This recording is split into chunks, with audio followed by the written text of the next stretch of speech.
Le président exécutif du PPACI a rencontré mercredi 21 mai dernier au siège du parti la Fédération des collectifs des docteurs en attente de recrutement. Cette rencontre vise la mise en place prochaine du mouvement Trop c'est trop. Kevin Communant. Dans le cadre de la mise en place effective du mouvement Trop c'est trop, le président exécutif du PPACI, Sébastien Dano-Djedje, a eu une rencontre d'échange et de partage avec la Fédération des collectifs de docteurs en attente de recrutement le mercredi 22 mai au siège du parti. À cette occasion, il était accompagné du premier vice-président du parti, Dr Assoua Adou, du secrétaire général GID Jean Gervais et de plusieurs membres de la direction du parti. D'entrée, le président exécutif a expliqué au docteur les motivations du président Laurent Gbagbo à mettre en place le mouvement Trop c'est trop. Le président lui-même prend votre difficulté à son compte et porte ça au grand jour. C'est ce qu'il peut faire pour l'instant. Il ne pourra régler vos problèmes de façon concrète que lorsqu'il sera aux affaires. C'est ça qu'il a dit la dernière fois. Et c'est dans cette logique-là qu'on vient encore vers vous. Parce qu'il nous a commis de mettre en place un mouvement qu'il appelle Trop c'est trop. Pourquoi trop c'est trop? Trop c'est trop parce que nous avons affaire à un gouvernement qui ne nous écoute pas. Un gouvernement qui ne prend même pas en compte notre préoccupation. Depuis combien de temps vous plaidez, vous portez vos revendications au niveau des dirigeants? Donc c'est dans tout ça que nous avons estimé qu'il est bon qu'on se mette ensemble pour porter notre voix là, il faut porter notre voix. Hier, vous avez parlé au président. Et que comme on nous a confié cette mission, si on rencontre les Ivoiriens, ils sont dans la même difficulté que vous, et qu'on ne vous rencontre pas, c'est comme si on vous méprisait.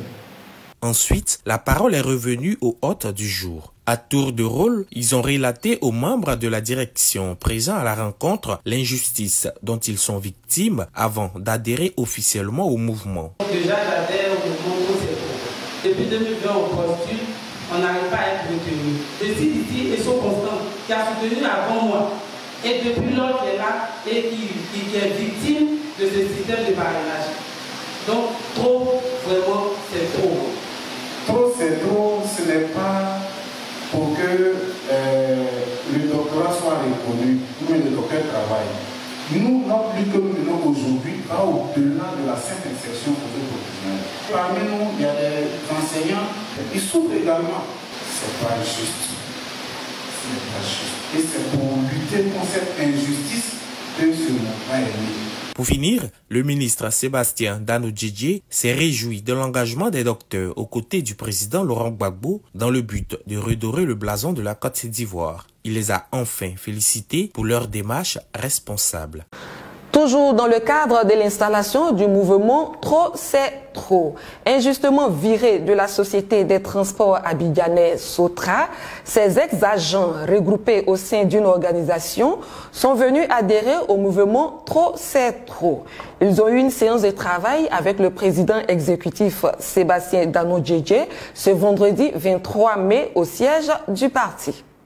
Jetés à la rue depuis 2012, dès l'avènement du pouvoir actuel, ces agents de la Société des transports abidjanais vivent une situation extrêmement difficile.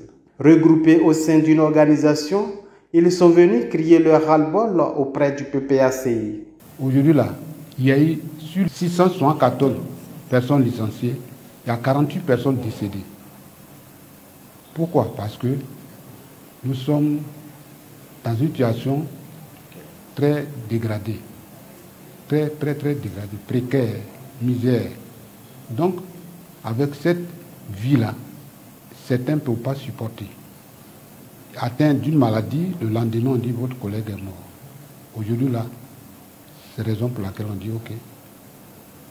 Comme cette souffrance, nous vraiment, on ne peut pas tenir. Il faut venir expliquer trop c'est trop auprès du PPACI qui est en train de mettre une structure pour nous défendre.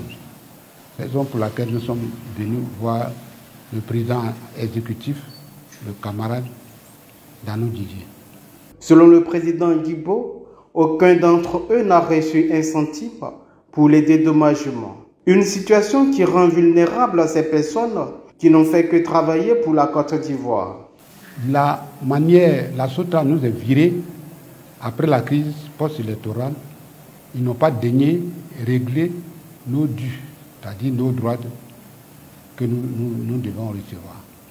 Les cotisations que nous avons faites pendant les exercices de nos fonctions, ils ont bloqué tout. Ils ne peuvent pas nous donner.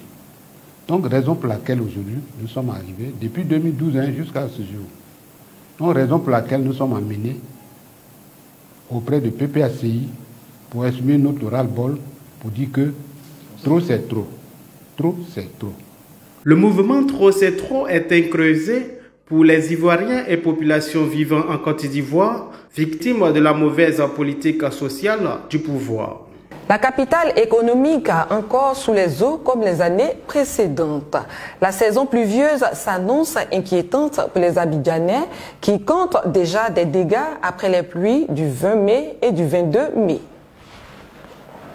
Selon les experts, les inondations à Abidjan sont la conséquence d'une combinaison de facteurs dont l'urbanisation galopante et la destruction des zones humides naturelles et l'insuffisance des infrastructures d'assainissement. Informé de cette situation depuis des années, le gouvernement a entrepris la destruction de plusieurs quartiers à risque, des familles jetées à la rue sans mesure d'accompagnement, des commerces détruits et même des écoles. Cette année encore, des familles retiennent leur souffle car elles ne savent pas à quelle sauce elles seront mangées cette fois-ci. Hier soir, quand j'étais quittée au travail, je venais.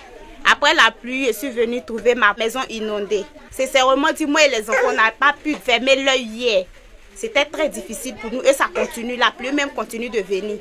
Vraiment que l'autorité même nous vienne en aide parce que c'est pas facile. Pendant que les Ivoiriens, à l'approche de la grande saison des pluies, cherchent des solutions pour se mettre à l'abri, le pouvoir s'engage dans les projets impopulaires.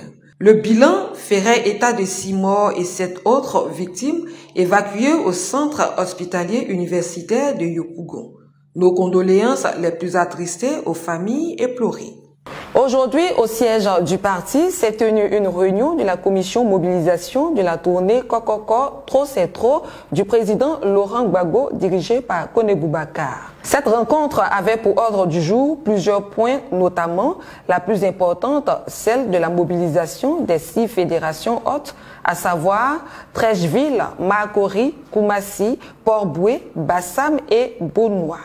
Afin de réussir ce pari, le 7 juin prochain à Port-Boué, la commission mobilisation est à pied d'œuvre.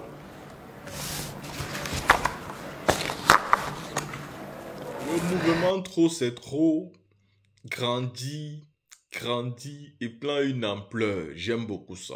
Les délaissés de la SOTRA ont rejoint le mouvement. Délaissés depuis 2012. Il y a des malades, il y a des morts, ils ont rejoint le mouvement et ils ne sont pas les seuls. Vous avez écouté la vidéo. Disons merci. La team, dites merci au président Laurent Gbagbo en commentaire. Dites merci à ce monsieur qui comprend l'art de la politique. Dites merci à ce monsieur qui a compris très vite, plus que beaucoup de personnes, qu'appeler tout simplement à une alliance de partis politiques serait un combat biaisé d'avance et que l'important était de joindre tous les Ivoiriens qui sont concernés comme des causes perdues dans la lutte. Il fallait les intégrer pour qu'ils se sentent aussi dans le combat. Parce qu'il ne s'agit pas d'être dans un parti politique ou pas. Parce que nous sommes souvent fatigués des combats d'intérêt. Il fallait reprendre le bâton de pèlerin de la gauche. La gauche qui est, n'est-ce pas, la gauche qui a des qualités de se battre pour le peuple, le changement radical de la vie du peuple, le bien-être des populations. La gauche qui pense toujours et avant tout pour ses populations. C'est cette gauche-là qui manquait à la Côte d'Ivoire. Et cette gauche ne pouvait pas se permettre le luxe de lancer un appel pour les alliances des partis politiques. Non, il fallait toucher toutes les sensibilités, toutes les classes politiques, toutes les classes sociales, n'est-ce pas, en Côte d'Ivoire. Et c'est ça que le président Laurent Gbagbo a pu réaliser en appelant, à lançant l'appel de Beaunois, dont beaucoup de personnes n'avaient pas compris. Mais en réexpliquant cet appel, il a touché le cœur de tous. Aujourd'hui, la seule chose que nous attendons, c'est le résultat de cet appel-là. Qu'est-ce que le mouvement Trop c'est trop a donné? Qui ont intégré le mouvement? Est-ce que les Ivoiriens veulent vraiment le changement? Qu'est-ce qui se passe? La team, il faut féliciter ce monsieur tant qu'il est vivant. Hein. Il faut dire aussi ici que le président Laurent Gbagbo a fait un appel à tous les députés, n'est-ce pas, du PPAC pour leur poser des questions claires. Les conventions qui ont été signées avec Corsair et l'hôpital américain situé en France ont-elles été discutées à l'Assemblée? Est-ce que les députés du PPAC reconnaissent et assument avoir signé ça? Avoir accepté tout ce qui est mis à l'intérieur? Si oui, toutes les dispositions seront prises pour demander à ceux-ci de pouvoir prendre des dispositions pour ne pas continuer à mener le combat dans cette route-là. Car aujourd'hui, la souffrance du peuple est tellement grande. Elle est tellement grande qu'on ne peut pas faire partie de ceux qui vont se soigner en France alors que le peuple se soigne en Côte d'Ivoire. La souffrance est tellement grande que si ceux-ci ont signé ça en toute connaissance de cause, il serait donc important pour eux de prendre des dispositions, de se retirer de ce genre d'accord le plus vite possible. Parce que c'est aussi ça, des actes responsables. Oui, le président Laurent Gbagbo, estimant que ce sujet est d'une extrême importance, a demandé à ses députés de venir pour donner plus d'informations par rapport à ça. Oui, c'est ça la gauche. La gauche a besoin de comprendre, savoir ce qui se passe pour mieux expliquer au peuple. Car nous aurons à Port-Boué, ce 7 juin, le président Laurent Gbagbo, à 9 h. Il nous donnera un discours que nous attendons tous.